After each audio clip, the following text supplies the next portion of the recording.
การเลือกตั้งสมาชิกสภาแห่งชาติสุดที่10และสภาประชาชนขันแขวงสุดที่5ที่จะดำเนินในวันที่22กุมภาพันธ์2026นี้แม้นเหตุการณ์การเมืองที่มีความหมายทางประวัติศาสตร์ของชาติลาวเป็นการเสริมขยายและปฏิบัติสิทธิประชาธิปไตยของประชาชนลาวบรรดาเผ่าเข้าในการปรับปรุงบูรณะระบบองค์การอำนาจรัฐขั้นศูนย์กลางและท้องถิ่นให้เข้มแข็งเป็นต้นแมนปรับปรุงบูรณะและสร้างความเข้มแข็งให้แก่สภาแห่งชาติและสภาประชาชนขันแขวงในฐานะเป็นตัวแทนแห่งสิทธิและผลประโยชน์ของประชาชนลาวบรรดาเผ่า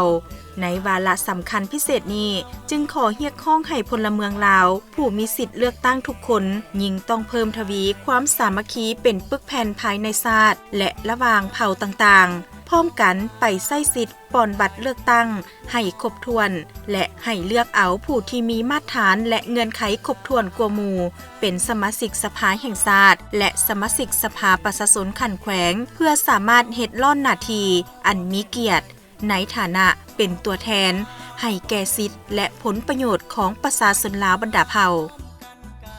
ร่วมแรงร่วมใจไปใช้สิทธิ์เลือกตั้งสมาชิกสภาแห่งชาติสุดที่10และสมาชิกสภาประชาชนขันแขวงสุดที่5ซึ่งจะดำเนินในวันที่22กุมภาพันธ์2026